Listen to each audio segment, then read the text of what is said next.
Yo, what's up? Welcome back to another episode of The Source. Continuing on with college football week 6 SEC matchup here. Alabama on the road in College Station to play A&M.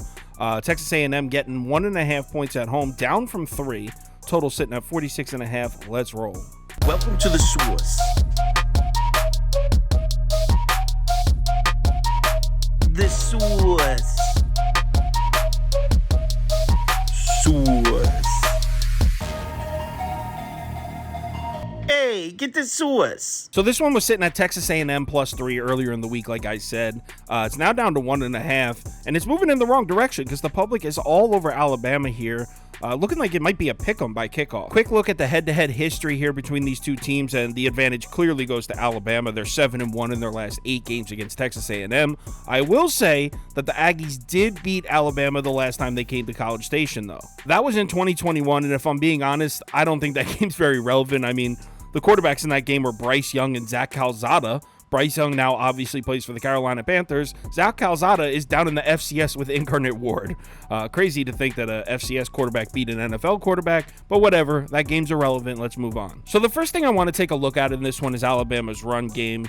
We all know the problems Alabama has had at quarterback this season. This is an offense that needs to run the ball, and that was kind of the plan this whole offseason. That's why Nick Saban brought in Tommy Rees. Well, I'm sure there was multiple reasons, but Nick Saban wanted to bring the physical run game back to Alabama. And for the most part, they have this season. But look at the run defenses that Alabama has seen so far this year. I'm not giving the Crimson Tide points for running the ball efficiently on Middle Tennessee and South Florida. They've only seen 2 real run defenses this year, Texas and Ole Miss. Texas is rated 4th in run defense. Ole Miss is 39th. Look at Alabama's rushing numbers in those 2 games compared to the other 3 games against the weaker run defenses. Yes, they're steamrolling the bad defenses, but in the Texas and Ole Miss games, Alabama averaged less than 3 yards per carry. Now, you can never count Nick Saban and Alabama out, but the truth is, I don't see how they're going to have success this year if they need Jalen Milroe to win games with his arm every time they play a good defense. Want to know who has an elite run defense? Texas A&M. They have the 5th highest ranked run defense in the entire FBS,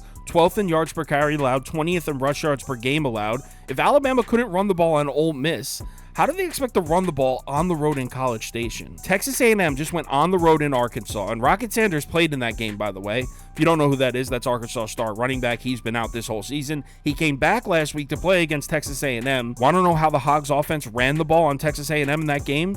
39 carries for 42 yards. 1 yard per carry. 1.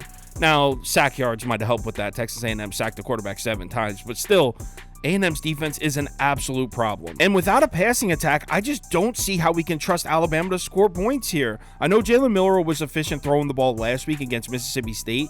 10 of 12, 164 yards, 198 passer rating. Those are solid numbers. But he only dropped back to pass 12 times. They were running the ball all over Mississippi State. It's when the run game isn't there. That's when I worry about Jalen Milroe. See the Texas game for reference. Now, I know what you might be thinking. Didn't Jalen Milroe beat Texas A&M last year? And the answer is yes, he did.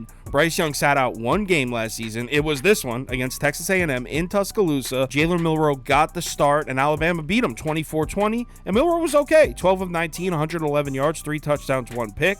They mostly ran the ball. The difference between last year's game and this year's game is Texas A&M's defense is playing on a whole different level this season. One of the best defenses in the country to start the year. They really underperformed last season, especially against the run. They were 51st in effective rush last year. This year, like I said, they're 5th. And that Aggie defense is heating up right now. The pass rush is on an absolute warpath right now. In their last 2 games, Texas A&M has 14 sacks, 7 in each game. I really don't like the matchup here for Alabama's offense at all. And by the way, speaking of Texas A&M's pass rush, you want to know something Alabama's offense has been struggling with? Pass protection.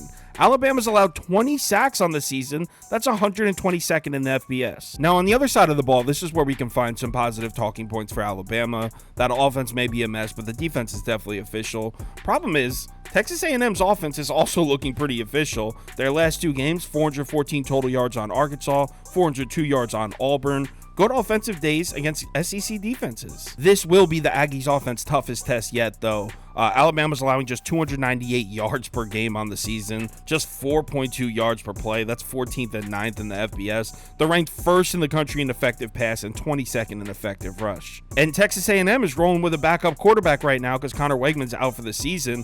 But the thing is, like I said last week, Max Johnson isn't a typical backup quarterback. Max Johnson's got about 20 career starts under his belt. This is a backup quarterback that's thrown for over 4,800 career yards, all in the SEC. Remember, Max Johnson was the starting quarterback for LSU the entire 2021 season before Jaden Daniels transferred there. In fact, rewind back to 2021 with LSU, Max Johnson started a game in Tuscaloosa, had the ball down 6, 30 yards away from beating Alabama. So this isn't a backup quarterback that should scare us off any bets. This kid can play. Look, the truth is, on paper, based on the numbers we have from this season, Texas A&M is the clear-cut bet here. I mean, Texas A&M should be laying 2.5, 3 points at home here based on what we've seen this season. But there's the added aspect of Nick Saban versus Jimbo Fisher. There's the added aspect of Alabama playing with a chip on their shoulder right now. There's some extra angles here to consider. Personally, I'm just going to follow the numbers and play Texas A&M. I feel like we're getting great value here. Like I said, I think A&M should be laying 2.5, 3, not catching a 1.5. The way to beat this Texas A&M team is throw on them, attack that secondary just like Miami did. And Alabama just doesn't have the pieces for that. So give me Texas A&M plus 1.5. Go Aggies. If you want my top bets, parlays of the day, if you want to join our Discord, or you want to get in the NFL giveaway against the spread competition, head over to KyleKirms.com. The information's right there on the homepage. College football, week 6. A lot of value on the board. Still pissed about Middle Tennessee the other night, but let's keep our heads held high.